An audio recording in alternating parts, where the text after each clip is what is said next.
Welcome to The Explainer. Today, we're diving into a really powerful way to think about happiness, and it comes from a 19th century philosopher who honestly sounds like he could be writing today. It's probably the question we all ask ourselves, right? And what's wild is that almost 200 years ago, a philosopher laid out this whole system for figuring it out that feels like it was written for us right now. Okay, so let's just get right into it. We're talking about Arthur Schopenhauer and his book, The Wisdom of Life. For him, this wasn't just some abstract idea. He saw it as a practical art, like how do you actually set up your life to get the most joy and success you possibly can? I mean, who doesn't want that? Now, he gave this art a pretty fancy name, eudaimonology. Yeah, I know, but don't get hung up on the word. All it really means is the study of how to live a happy life. One that's, actually better than not existing at all. And his whole approach was super practical. He just broke down the human experience into a few basic pieces. So, how did he do it? How did he break it all down? Well, Schopenhauer's big idea was that basically everything that makes one person's life different from another's, it all comes down to just three main things. Just three. And this is where it gets really interesting. This is his core idea. He says that the first category, what a man is, isn't just a little more important, it's radically more important for our happiness than the other two put together. He's basically saying that who you are on the inside, your health, your personality, your mind, that's the real engine of a happy life. And, he wasn't the first person to say something like this. But Schopenhauer, he built his entire philosophy on this one point. It was the foundation for everything. Real, lasting happiness has to come from inside you. It can't come from your surroundings. Okay, so let's dig into that a little more. Why did he believe this so strongly? What is it about who we are that makes it so much more powerful than what we have or what people think about us? His logic is actually pretty simple, but it's also really deep. Look, you are stuck with yourself 24/7, right? You can't escape you. So it just makes sense that the quality of that you is going to determine the quality of your whole life. I mean, think about it. The same exact thing happens to two people. For one, it's the end of the world. For the other, it's a fun new challenge. Why? Because our personality is literally the lens through which we see everything. And this quote just hits the nail on the head, doesn't it? A healthy beggar is happier than an ailing king. It shows that our internal state, especially something as basic as our health, just outweighs everything else. A healthy body, a cheerful spirit. To Schopenhauer, those are treasures that you literally cannot buy, no matter how rich or powerful you are.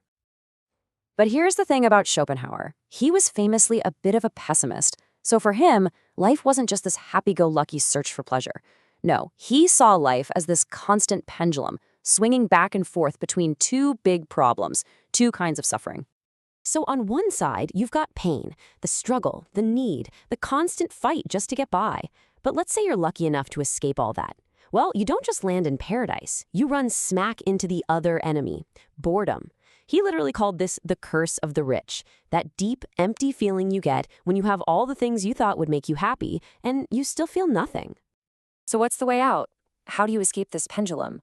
For Schopenhauer, the answer was clear. The only real protection is inner wealth. The wealth of your mind. If your mind is full of ideas, if you're curious, if you're creative, you can find something interesting anywhere. You're basically boredom-proof. Okay, so this whole focus on building up your inner world, it naturally leads him to criticize those other two buckets we talked about, what you have and what people think of you. Let's break down why he saw them as such dangerous traps. And this quote about riches being like seawater, man, it just perfectly sums up how he felt about money. The more you drink, the thirstier you get.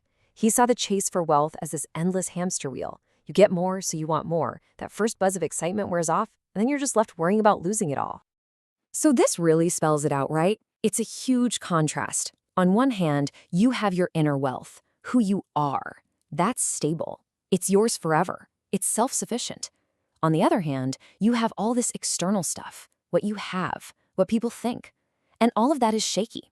It's temporary. It depends on other people, on pure luck. It can all be gone in a flash.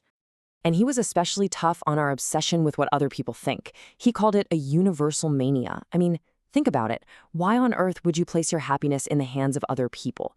Their opinions are fickle, they're often wrong, they change on a whim. He basically said that when you do that, you're just a puppet and you're letting everyone else pull the strings. Okay, so if what you have and what people think of you are traps, then where are we supposed to put our energy? What's the right move? This all leads to Schopenhauer's big final takeaway. At the end of the day, it all comes back to this one idea. The most important thing, the most essential thing, is the state of your own consciousness. Your happiness isn't out there somewhere in your bank account or your social media feed. It's in here. It's in the quality of your own mind, your own character. So, what's the takeaway? Well, it's actually a super practical guide for how to live. Step 1, put your health above absolutely everything else. Step 2, work on your mind, be curious. Step 3, cool it with the desire for more stuff. And step 4, stop caring so much about what other people think. Basically, make your inner world your main project in life. It's the only investment that's guaranteed to pay off every single day. And so this whole philosophy really leaves us with one big question we have to ask ourselves. Where is your center of gravity?